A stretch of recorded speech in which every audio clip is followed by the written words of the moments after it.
Hidden behind some bushes, hills, and surrounded by poisonous animals, hundreds of field workers originally from Mexico and Central America live and in many cases barely survive here. For decades, they have improvised homes made of wood pieces, cardboard, straw, and even plastic in the canyons of North County in San Diego.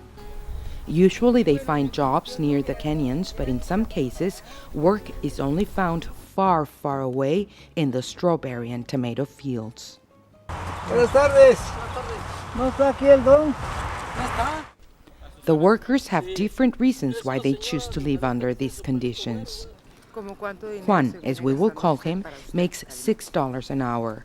It's simply not enough to pay rent for an apartment and also send money to his family back in Mexico. Y si nos vamos a pagar una renta, no nos queda entonces nada, entonces, ¿qué nos quedaría para mandarle a nuestra familia allá?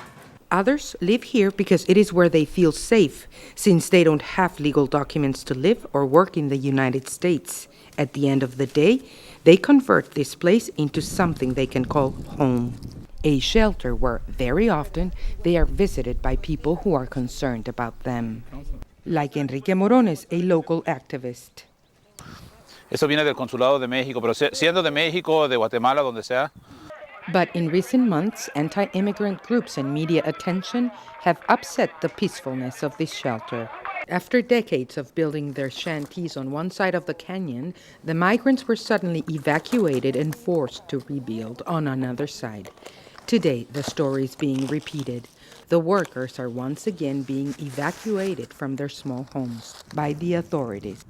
Yo no sé por qué nos discriminan pues tan feo, pues, si nosotros venimos a trabajar, no venimos a hacer males, somos gente de campo, gente de trabajo.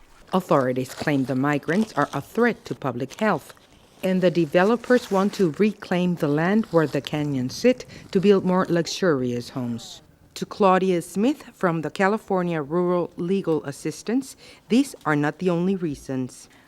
What was planned this time was a phased shutdown of the encampment.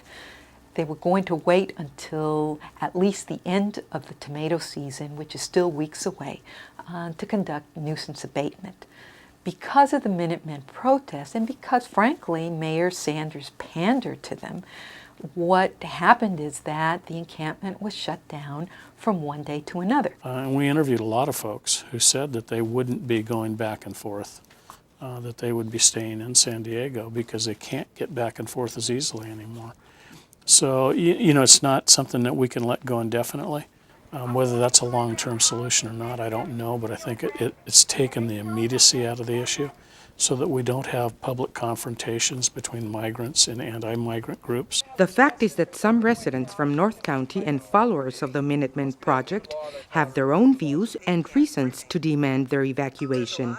And these have been posted on the internet through the Immigration Watchdog's website. There have been other instances in which residents of North County, along with the Minutemen, have organized cleanup sessions at the canyons, which have then turned sour due to the fact that they have not only picked up litter, but allegedly also personal belongings. People need to see this because we are going to end up with these shanty towns all over the United States.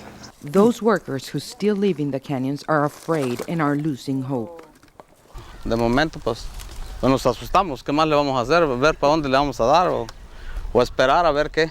Julia Adams, one of the most vocal residents against the migrants' presence at the canyons, did not answer our request for an interview.